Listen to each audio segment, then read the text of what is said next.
Classic World of Warcraft is a game that's been picked apart for over 20 years now, and yet there are still details buried within it that most players have just never come across. Some of these are small mechanical quirks, hidden items, and others are things which the game never really explains to you in any way. Today I want to go through some of the most obscure facts I've accumulated over the years, a mix of things that you will probably have missed whilst you're playing, but if you pay attention you'll begin to notice them. So with that said, let's make a start. Before we go on, a quick word from today's sponsor, EXITLAG. EXITLAG is a connection optimization tool built to reduce your ping, cut out lag, and keep your connection stable across over 3,000 games. So whether it's in WoW, raiding, doing PvP, or anything else, EXITLAG could be the difference maker you didn't know you needed, because so many people put tons of thought into their hardware and peripherals and then completely overlook their connection. At the core of EXITLAG is AI route optimization, which constantly analyzes and selects the most efficient path between your machine and the game server in real time. This works alongside EXITLAG's patented multipath technology, which routes your data across multiple connections simultaneously rather than just depending on one line. There's also a built-in diagnostic center that gives you a clear read on what's happening with your connection. EXITLAG also runs on PC and mobile, covers over 190 countries with more than 1,200 servers worldwide, and right now EXITLAG is running their birthday promotion, which is 50% off the annual subscription plus 3 extra months completely free. QR codes on screen, or you can check the links in the description. Many thanks to EXITLAG for the sponsor today.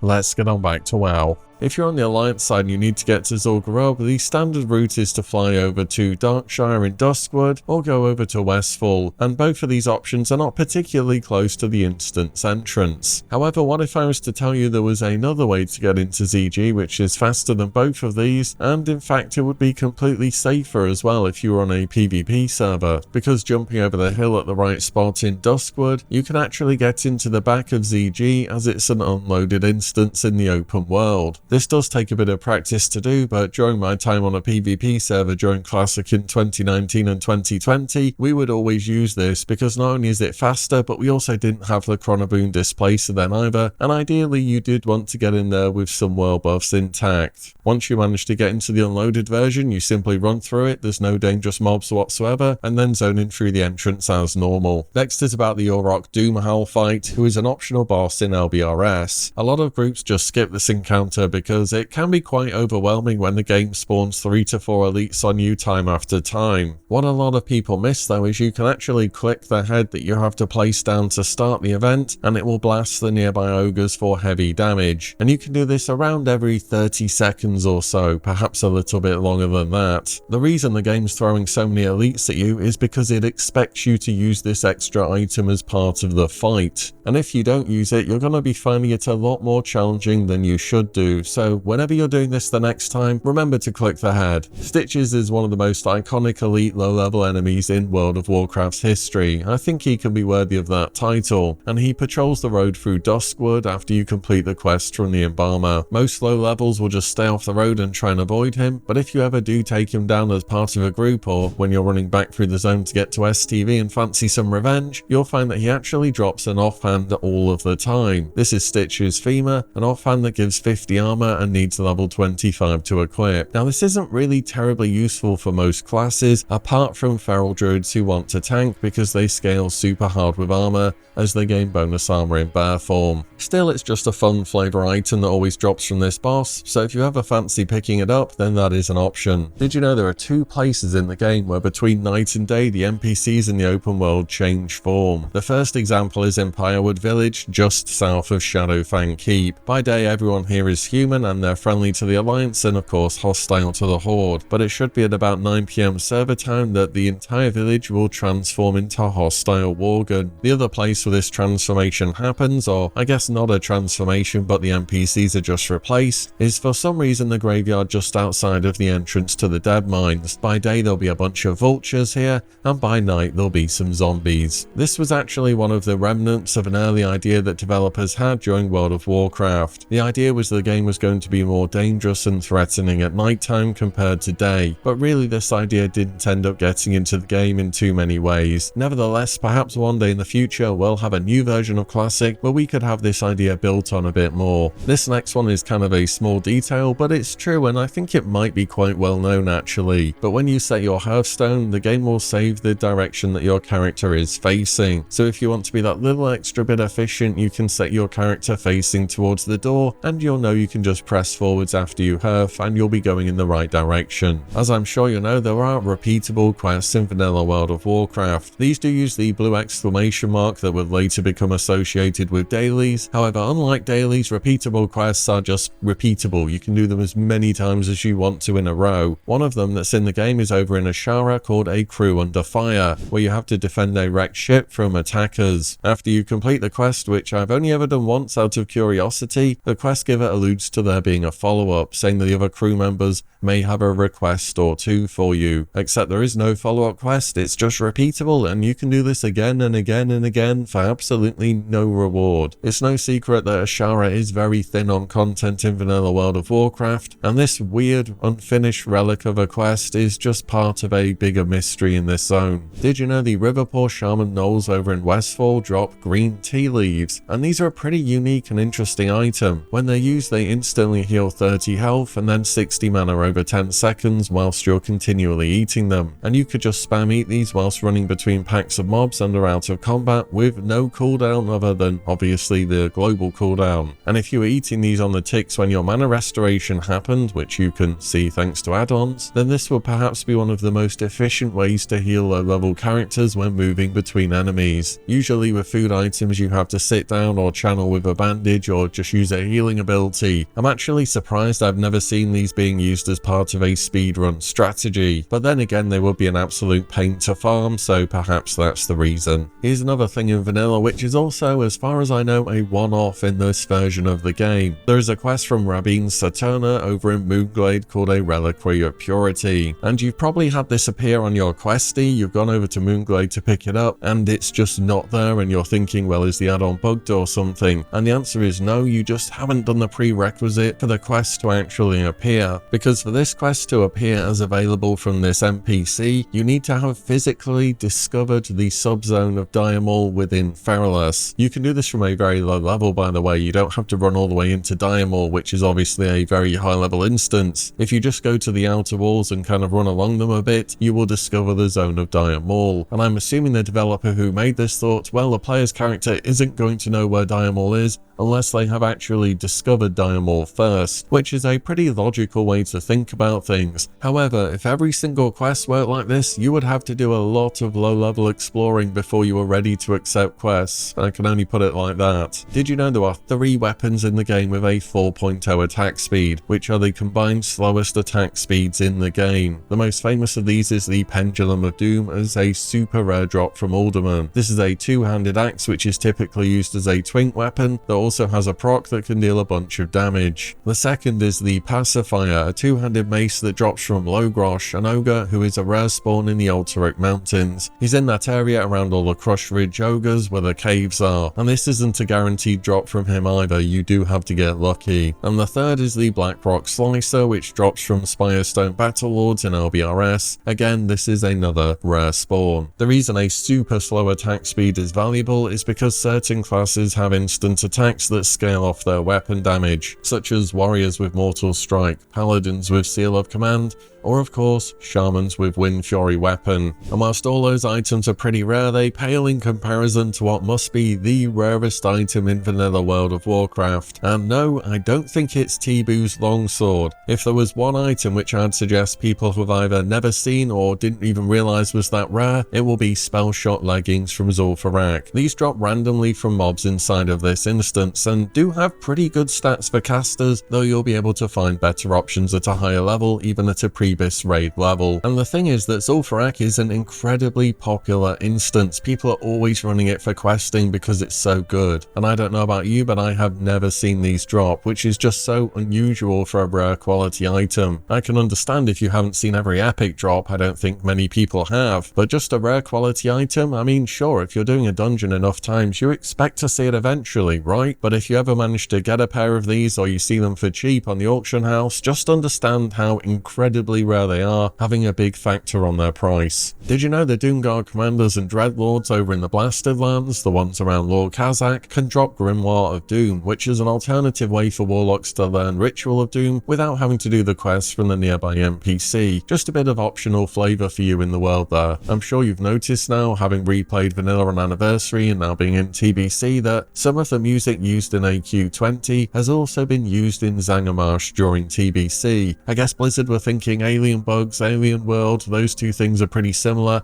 we'll just reuse the music, it's fine. There is a hidden companion pet in Vanilla World of Warcraft, which if you've ever done Westfall, you've ran past it. Over at Saldine's farms there are a bunch of chickens nearby the farmer, and if you're trading with Saldine, you'll notice that he has some special chicken feed on him, but there's no real information about what you need to do with this chicken feed. However, if you just randomly spam /chicken at one of the nearby chickens about 100 times in a row, yes, seriously, you do need to spam it that many times, the chicken will have a quest appear, you can give it some of the feed, and then it will become your own companion pet. I don't know what levels of insanity someone went through to discover this, but someone out there was the first person to spam chicken on a chicken 100 times, and I only have respect for them. The lowest level epic items in Vanilla World of Warcraft are some of the most iconic ones actually. Both the Staff of Jordan and the Fiery War Axe are obtained at level 35, and these typically drop from level 39 to 40 enemies and have extremely low drop rates of course. Whereas rare quality items outside of professions start showing up as low as level 15, and there are tons of these level 15 blue items which are mainly weapons. Usually and especially with epics you associate them being a much higher level item, but it is interesting to know they start showing up so early. If you're Alliance and working through the Onyxia attunement chain, there's a particular step involving the Dragon's Eye that sends you looking for another dragon brood willing to assist. Now this quest originates in Stormwind and gives you absolutely no direction whatsoever on where you're meant to go. The blue dragon you need to find is Harley, who is hidden up a hillside randomly above Mastoril in Winter Spring. In a funny way, this reminds me of Season of Discovery, and some of the runes were so incredibly obscure to try and work out where you actually needed to go for them. This is like the original rune quest, and to me it's crazy someone started off in Stormwind and ended up finding the NPC up a mountain in Winter Spring. It really couldn't be much further apart than that, and I can only imagine back in the day that information spreading so fast by word of mouth after somebody first found them. In Vanilla and TBC for that matter, Sylvanas Windrunner uses the standard Night Elf model, as well as what appear to be some cultist robes. And then randomly in Wrath of the Lich King, they updated her to use the Blood Elf model. Nathanos Blightcaller, her favourite sidekick, is also in Vanilla and TBC,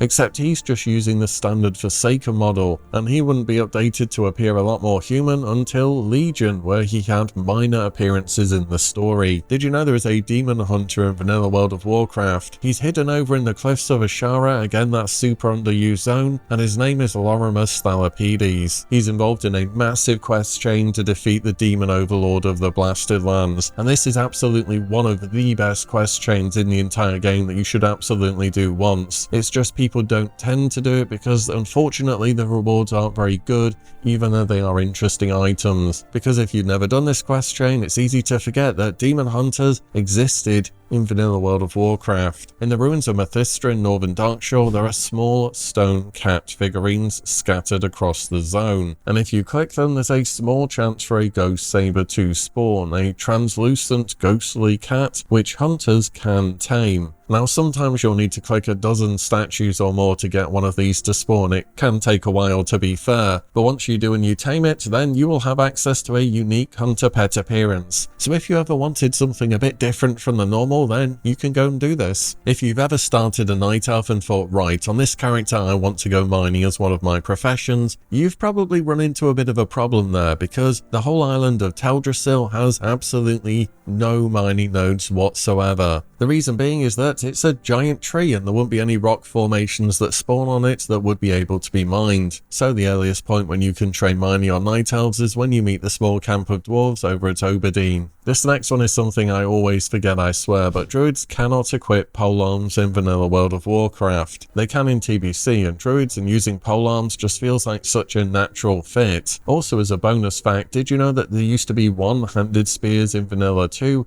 and druids could use them during this period of time. And interestingly, every single class that could use one-handed spears during the alpha can use polearms in vanilla, apart from the druid. I have this theory they just forgot to update it and druids should have been able to use polearms, but hey, that's how the game is. Alterac Valley is one of the most well-known battlegrounds in World of Warcraft, and in vanilla both the factions are not exactly made equal. Did you know if you took a Horde character and gave them a 60% mount, and an Alliance character and gave them a 100% mount, the Horde character would reach the middle of the field of strife first? The middle of the field of strife, of course, is about halfway down the battleground. I even did this experiment many years ago in a video as kind of a joke to prove that the Alliance could get down the battleground faster, and I was amazed to learn that with this severe disadvantage, Horde still reached the middle point sooner. This is why in TBC, Blizzard moved the Horde starter cave way further back. But in vanilla, you do get a bit of a head start as the Horde. There are 2 quests in vanilla World of Warcraft where, in order to complete them, you have to die. The first quest is to obtain the Shadowforge key for use inside of Blackrock Depths. The quest giver, Franklin Forgewright, is dead, and you can only see him if you are as well, so you have to go and have a bit of a swim in the lava and then go pick up the quest afterwards. Though on the hardcore mode of the game, you're going to need to use skeleton keys, Sophorium charges, or find a friendly rogue with some lockpicking to help you out. The second quest is the Vidaire Elixir quest chain in Tanaris. This is part of Lincoln's quest that starts in Ungaro, and again is another really good quest chain you should always do, except this one actually has good rewards such as the caster offhand. Anyways, as part of this quest chain you have to drink the elixir just at the graveyard outside of Gadgetzan, causing your character to die so you can speak to a nearby ghost and continue the quest. On hardcore, Blizzard did amend this quest so the elixir reduces you to 1 health. Just make sure nobody's built a fire nearby that you could run over or something. I'm sure somebody's tried to grief this quest. To progress in Blackrock Depths, you're going to need to get through the Grim Guzzler, the infamous dwarf-filled bar, and there are 3 ways to get through the door. The first is the most used method by far. You simply buy 6 mugs of dark iron ale from Plugger Spazring and hand them over to Private Rocknot. Eventually he gets agitated enough, the boss guarding the door Phalanx spawns, and you can fight the boss and then the door opens. The second method is a rogue pickpockets the Grim Guzzler key direct from Plugger Spazring, and then you can just continue on through. Or the third and the least popular option by some margin is doing the quest The Love Potion given by Mistress Nagmara. This has you travel basically across the entire world for some unique reagents, allowing her to complete her love potion. After that you can talk to her after the quest and she will open the door for you. This is definitely the easiest way to get the door open, but the one that the least amount of people will have done, just because it takes so long. And there you have it, a few facts from all the obscure corners of classic World of Warcraft that many people may have not known about. I always find it interesting how many small bits and pieces are just left in the game as maybe unique items, unfinished quests, or strange interactions. It's things like this that make vanilla just a bit more different and special than many of the games that came after it. So let me know if you learned anything new, and as always, thank you all so much for watching and listening in, and I'll see you all in the next one very soon.